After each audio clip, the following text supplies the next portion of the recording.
Hello, Taurus. Happy Saturday. Welcome to your daily focus tarot. Since a lot of people don't watch on Saturdays, I am doing an experiment with a new deck. This is the Tarot of Light and Shadow. So I'll be reading from the book for a little bit, more than I usually do. So this is Seven of Swords. This card asks you to look for hope even in the most dire situations. After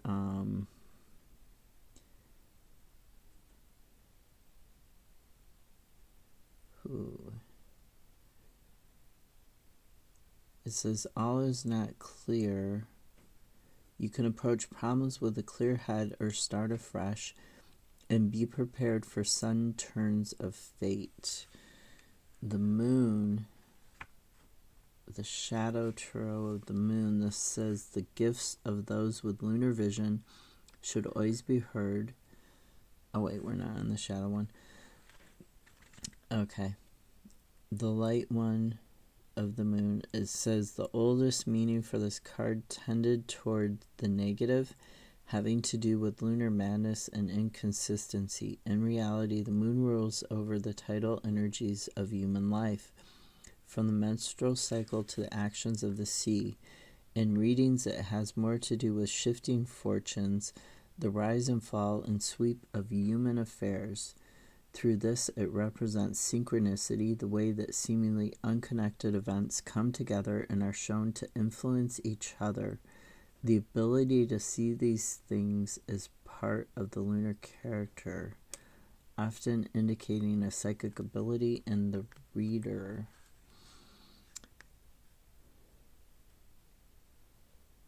Okay, so it's having to do with things going around in cycles. This is not the interpretation. I mean, this is sort of the interpretation. The moon to me is usually about, finding your path between these two mysteries. And usually it's a wolf and a dog, so it's finding your path between being part of the group and being loyal to yourself, right? So finding that middle ground, that middle path, and getting it illuminated. I don't think I like their interpretation of the moon is a little bit lacking. And their Seven of Swords is different. A lot of their interpretations are different. So there could be some misfortune, setback, frustration, accident, or loss of a precious object or friend. You might be unable to achieve your goals, but you can transform the situation because everything happens in cycles. So you're going to get clarity on something that's going on. Queen of Swords and Ten of Cups. Queen of Swords.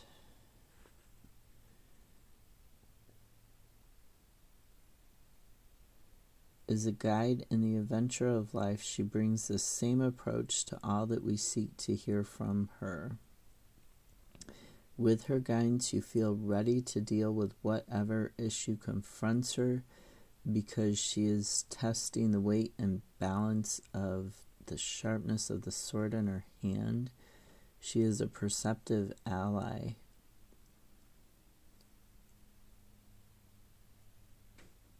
It's talking about taking stock of where you are and what you truly desire.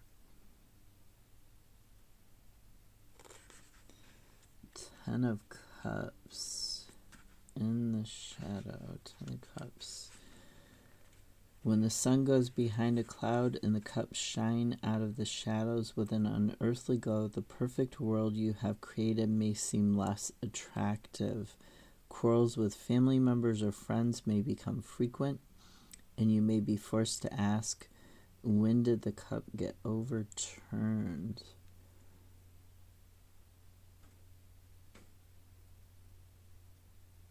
Who? An outer show of strength may show a darker reality, that you feel imprisoned.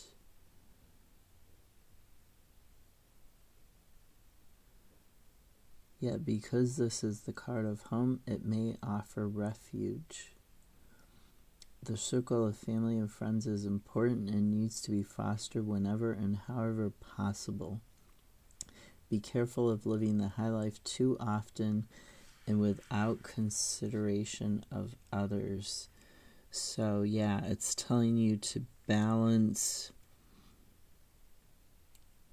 like partying and working, or balancing something in the home life.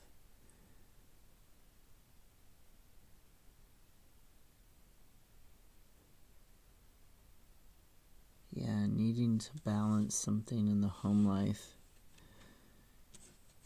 This is a strange way of interpreting. Okay, then we have the Ace of Cups and the Three of Cups, clarified by the Sun. So let's look at the Ace of Cups. The Ace of Cups, card of good omens, suggesting that a new enterprise will flourish and grow.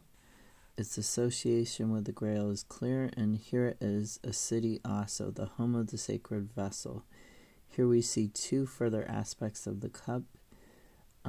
Its ability to spill its essential power into the great sea of life. Indicative of home life, family life, fertility, and generosity of spirit. The person represented by this card is a fount of wisdom. He or she loves to bring good news, to offer nourishment to those around them. Something new is being born. And the Three of Cups. So if you're having a struggle in your home life, this is talking about something new happening. Three of Cups says if you're a creative person, this is your card. It celebrates your success, supports your vision, and inspires you to even greater heights. It has more to do with celebration than anything.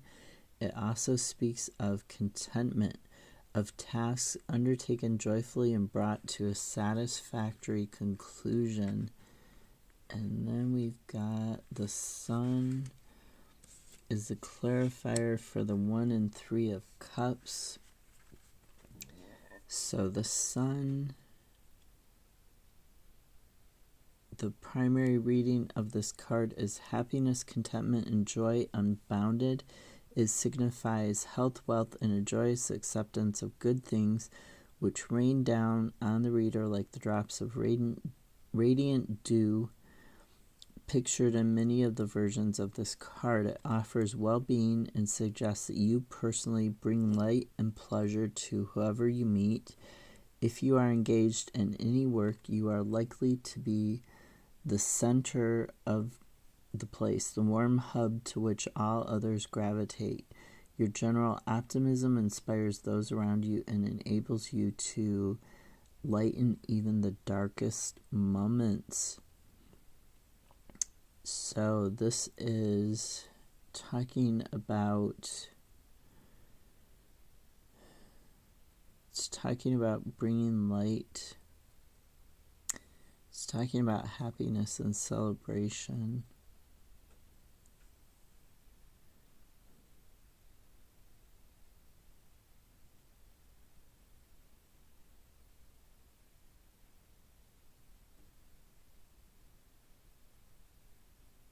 The flowers whose growth is strengthened by the light reflect the mystery of questions and paths unasked, unanswered, and not taken.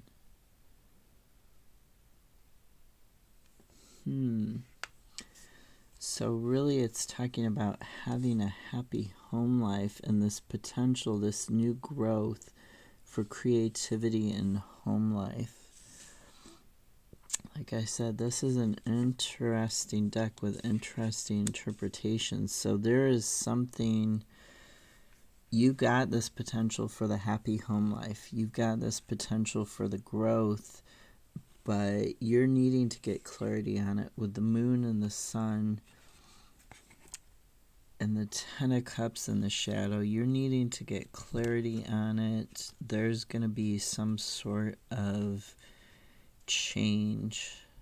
There's going to be some sort of change that's going to bring you a healing. Okay?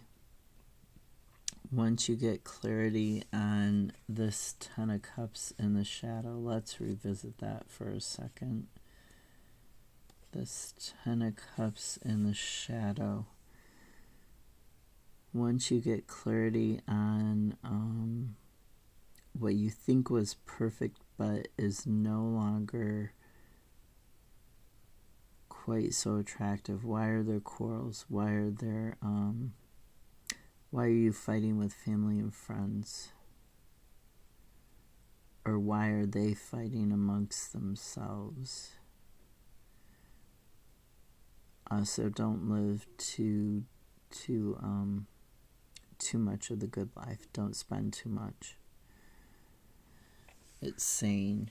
So yeah, you're going to get clarity on why they're fighting and what's going on.